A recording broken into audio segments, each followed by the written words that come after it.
मुनि अष्टावक्र राजा जनक को समझाते हैं। तत्वं यथार्थमाकर्ण्यः मंदः प्राप्नोति मूढ़ताम् अथवा आयाति संकोचम अमूढ़ः कोपि मूढ़वत्।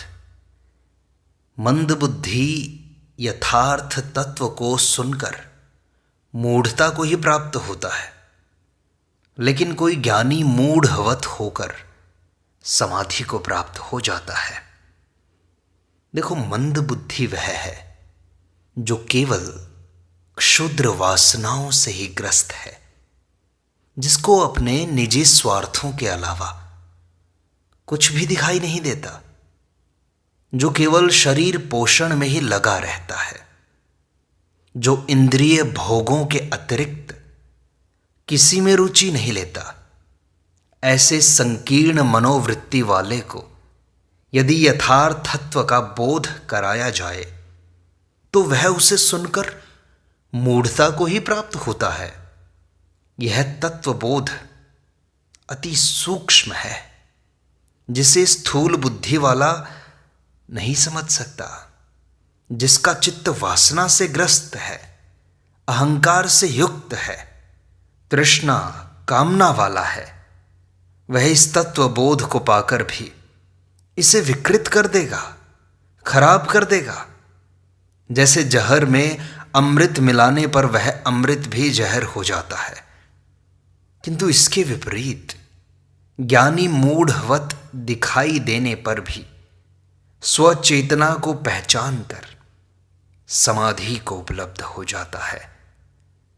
ज्ञानी बाहर मूढ़वत व्यवहार इसलिए करता है कि उसके कार्य में बाधा उपस्थित न हो, तथा अपनी अनुभूति को सही रूप से वह प्रकट कर नहीं सकता, न उसे करना ही चाहिए, क्योंकि इस ज्ञान के प्रदर्शन से भी अहंकार बढ़ता है। अष्टावक्र आगे कहते हैं, एकाग्रता निरोधो वा मूढ़ैर अभ्यस्ते भृशम धीराः कृत्यम न पश्यन्ति सुप्तवत स्वपदे स्थितः। अज्ञानी चित्त की एकाग्रता अथवा निरोध का बहुत अभ्यास करता है, लेकिन धीर पुरुष सोए हुए व्यक्ति की तरह अपने स्वभाव में स्थिर रहकर कुछ करने योग्य नहीं देखता है।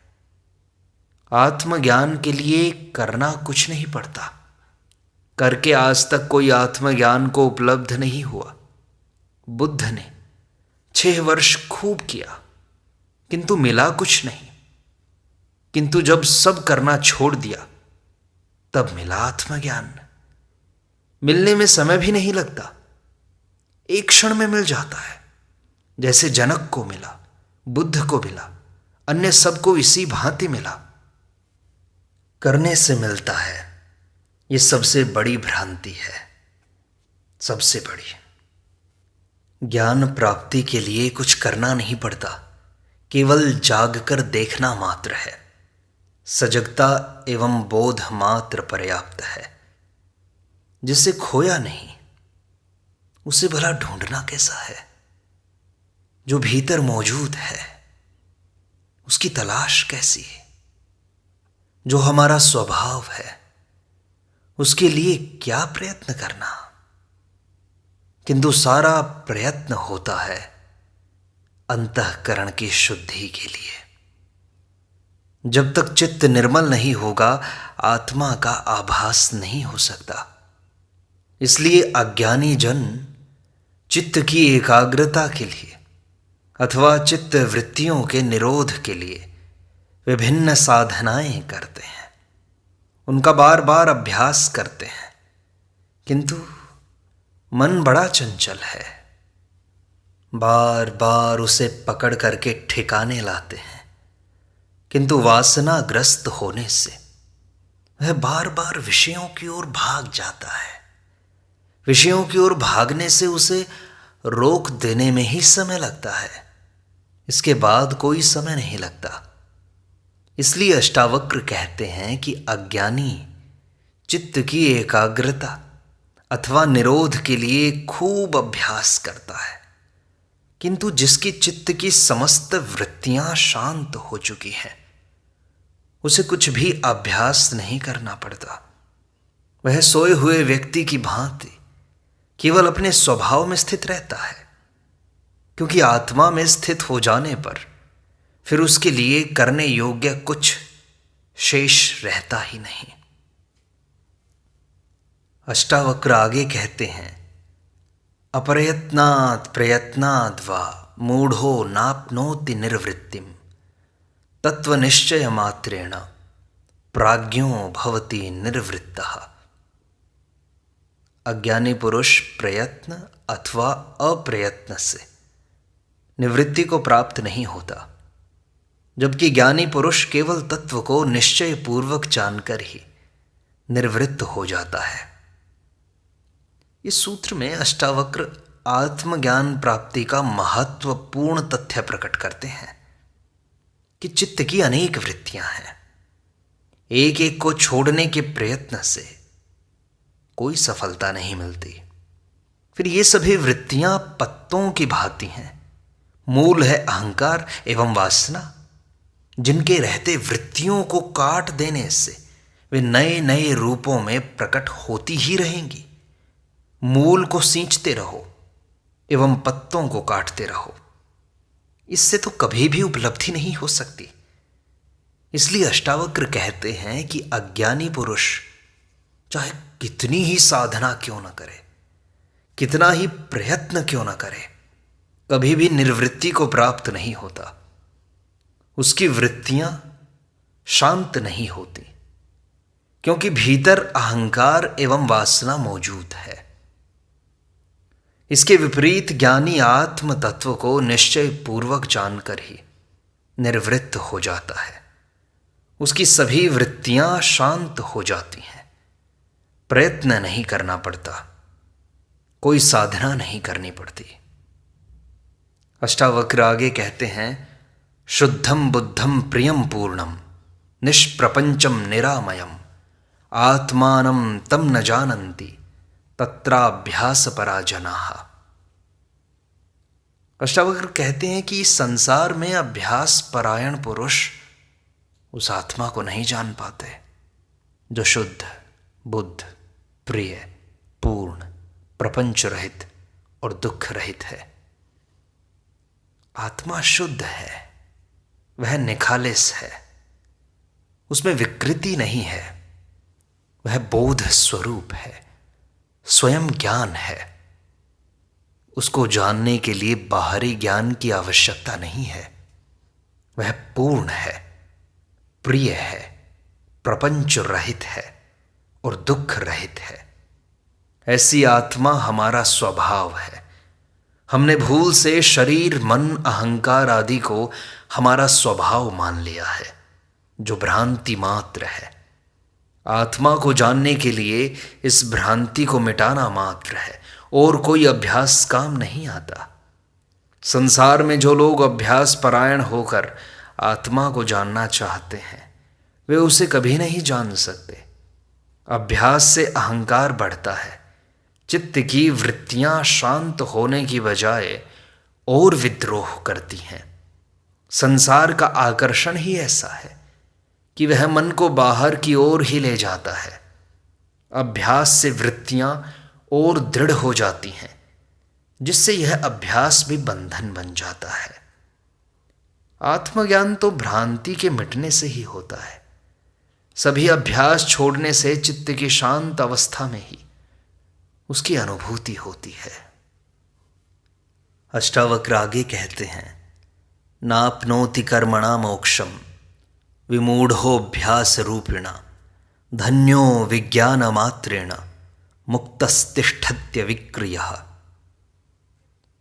अज्ञानी पुरुष अभ्यास रूपी कर्म से मोक्ष को नहीं प्राप्त होता, जबकि क्रिया रहित ज्ञानी पुरुष केवल ज्ञान के द्वारा मुक्त हुआ स्थिर रहता है।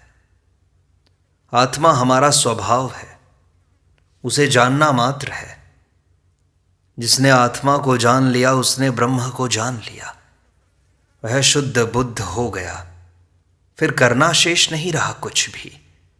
सभी भ्रांतियां मिट जाती हैं, सारे बंधन टूट जाते हैं। यही तो मुक्ति है। किंतु अज्ञानी पुरुष अभ्यास द्वारा इन बंधनों को काटना चाहता है। क्योंकि बंधन वास्तविक नहीं है, भ्रम मात्र है, अज्ञान के कारण है, इसलिए अभ्यास अनावश्यक है।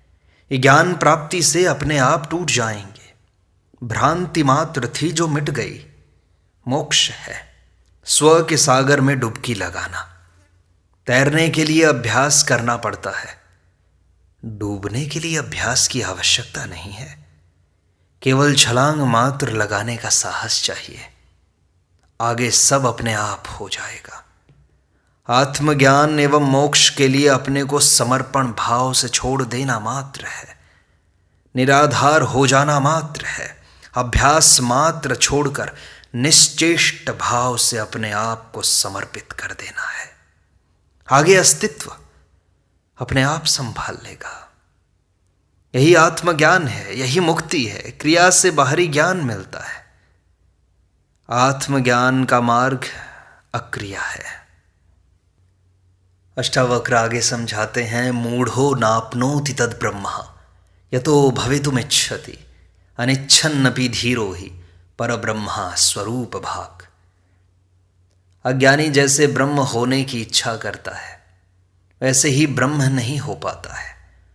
और धीर पुरुष नहीं चाहता हुआ भी निश्चित ही परब्रह्म स्वरूप को भजने वाला होता है। जिस प्रकार एक सिंह का बच्चा भेड़ों के समूह में पलकर अपने को भेड़ ही समझने लगता है, उसे यह भ्रांति हो जाती है कि मैं तो भेड़ हूं। किंतु जब वह अपना चेहरा देख लेता है तब उसे रक्त का स्वाद आ जाता है, तो उसकी भेड़ होने की भ्रांति मिट जाती है, उसका सिंहत्व जाग उठता है। इसके लिए उसे कोई प्रयत्न नहीं करना पड़ता, कोई अभ्यास, कोई साधना नहीं करनी पड़ती। केवल अपने स्वरूप का ज्ञान प्राप्त होने से ही उसकी भेड़ होने की भ्रांति मिट जाती है। उसी प्रकार ज्ञानी को अपना स्वरूप मात्र जान लेने से समस्त भ्रांतियां मिट जाती हैं एवं वह स्वयं ब्रह्म हो जाता है। इसलिए जीव ब्रह्म बनता नहीं है, वह ब्रह्म ही है जिसे जान लेता है वह। यदि सिंह भेड़ ही होता तो लाख योगाभ्यास एवं साधना करने पर भी वह सिंह भेड़ नहीं बन सकता था। भेड़ यदि जीवन भर सिंह बनने की इच्छा करे तो भी वो सिंह नहीं बन सकती। अष्टावक्र यही तो कहते हैं कि अज्ञानी यदि ब्रह्म होने की इच्छा करता है तो भी वह ब्रह्म नहीं हो सकता। यदि वह ब्रह्म नहीं है तो इच्छा करने से वह ब्रह्म कभी हो भी नहीं सकता। किंतु वह ब्रह्म है ही, इसलिए अपने स्वरूप को जान लेने मात्र से ब्रह्म हो जाता है। साधना, अभ्यास नहीं करना पड़ता, केवल निश्चय पूर्वक जान लेने से भ्रांति मिट जाती है। इच्छा नहीं, निश्चय आवश्यक है। अष्टावक्र आगे समझाते हैं, निराधारा ग्रह व्यग्रा मूढ़ा संसार पोषकाः एतस्या अनर्थ मूलस्य मूलच्छेदः कृतो बुधैः। इस आधार रहित दुराग्रह युक्त संसार का पोषक अज्ञानी पुरुष ही है। इस अनर्थ के मूल संसार का मूलच्छेद ज्ञानियों द्वारा किया गया है। संसार का अर्थ इस भौतिक जगत से नहीं है, बल्कि हमने अपने विचारों, वासनाओं, कामनाओं के कारण जो राग, द्वेष, ईर्ष्या, घृणा, निंदा, हिंसा, अहिंसा, तृष्णा, मोह इत्यादि का संसार निर्मित किया है, वह आधार रहित है। इसका कोई ठोस शाश्वत आधार नहीं है। यह सब भ्रमपूर्ण है, माया है, दुराग्रह युक्त है। हमारे झूठे आग्रहों से ही संसार में सुख दुख, हर्ष विषाद का अनुभव होता है। यदि सारे दुराग्रह एवं पूर्वाग्रह शांत हो जाएं, तो संसार में भी शांति का अनुभव हो सकता है। हमारे दुराग्रह के कारण ही संसार अनर्थ का मूल बन जाता है। इसमें कुछ भी अनर्थ प्राप्त होता है तो वह सिर्फ सत्य है, अनर्थ ही अनर्थ होता है।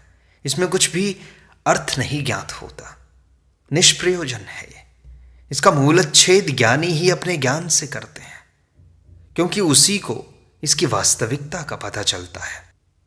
इसलिए ज्ञानी ही इसे अनर्थ का मूल समझकर इससे संबंध विच्छेद करके आत्मा से अपना संबंध जोड़कर सुख एवं शांति का अनुभव करता है, जबकि अज्ञानी इस ज्ञान से अपरिचित रहने से वह इस आधारहीन एवं अनर्थ मूलक संसार का ही पोषण करता है। आत्मानंद के अभाव में वह विषयानंद को ही सुख मानता है, किंतु आत्मानंद प्राप्त होने पर वह विषयानंद को हेय समझकर छोड़ देता है। अष्टावक्र कहते हैं, न शांतिम लभते मूढ़ो यतः शमितुमिच्छति धीरस्तत्वं विनिश्चिन्त्य सर्वदा शांत मानसः। अज्ञानी जैसे शांत होने की इच्छा करता है वैसे ही वह शांति को नहीं प्राप्त होता, किंतु धीर पुरुष तत्व को जानकर सदैव शांत मन वाला होता है। शांति प्रयत्न से प्राप्त नहीं होती। अज्ञानी शांत होने के लिए भी प्रयत्न करता है। शांत होने की इच्छा करने से भी चित्त में तरंगें उठ जाती हैं, जिससे नई अशांति पैदा होती है। चित्त का विक्षेप रहित हो जाना ही शांत होना है। जिसका चित्त समस्त विक्षेपों से रहित हो गया, उसी को आत्मज्ञान का अनुभव होता है। एवं वही इस आत्म तत्व को निश्चय पूर्वक जान करके सदैव शांत मन वाला होता है। द्वंद्व से रहित होना, समभाव में स्थित हो जाना एवं सर्वत्र उसे एक आत्मा के अनुभव के बिना शांति नहीं मिल सकती।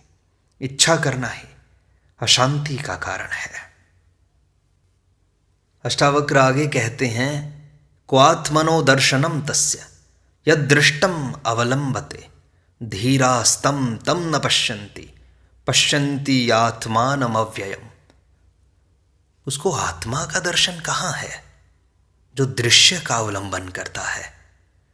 धीर पुरुष दृश्य को नहीं देखते हैं, वे अविनाशी आत्मा को देखते हैं। अज्ञानी पदार्थ को ही देखता है, उसके अंदर छिपी आत्मा को नहीं देख सकता। इंद्रियां केवल स्थूल को ही देख पाती हैं, सूक्ष्म उनकी पकड़ में नहीं आता। इसी प्रकार सामान्य जन भी पदार्थों को ही देख पाते हैं, किंतु वैज्ञानिक उसके भीतर की ऊर्जा को भी देख लेते हैं। अज्ञानी कहते हैं पदार्थ ही है, वह सत्य है, किंतु वैज्ञानिक कहता है पदार्थ भ्रम मात्र है, सब ऊर्जा ही तो है। ऊर्जा का रूप ही पदार्थ दिखाई देता है चारों ओर। इसी प्रकार दृश्य पदार्थों के अवलंबन से आत्मा का दर्शन नहीं हो सकता, क्योंकि आत्मा स्वयं दृष्टा है, स्वयं देखने वाला है। आंख माध्यम मात्र है, उपकरण मात्र है, वह किसी को देखती नहीं है। न मन देखता है, न मस्तिष्क देखता है, सभी उपकरण हैं, दृष्टा केवल आत्मा है। इसलिए ज्ञानी पुरुष दृश्य पदार्थों को नहीं देखते हैं, बल्कि उस अविनाशी आत्मा को ही देखते हैं जिससे सारा जगत दृश्यमान होता है। अज्ञानी ही दृश्य पदार्थों को देखते हैं। इस दृष्टा का ज्ञान ही धर्म है। अष्टावक्र आगे समझाते हैं, क्व निरोधो विमूढ़स्य यो निर्बंधम करोति वै स्वारामस्यैव धीरस्य सर्वदा सावकृत्रिमः। जो हठपूर्वक चित्त का निरोध करता है, उस अज्ञानी को कहाँ चित्त का निरोध है। स्वयं में रमण करने वाले धीर पुरुष के लिए यह चित्त का निरोध स्वाभाविक है। करना मात्र मन से होता है। बुरा कर्म यदि मन से होता है तो अच्छा भी मन से ही होता है। भोग यदि मन से होता है तो त्याग भी मन से ही होता है। संसार की अभिलाषा यदि मन की है तो मोक्ष की अभिलाषा भी मन की ही है।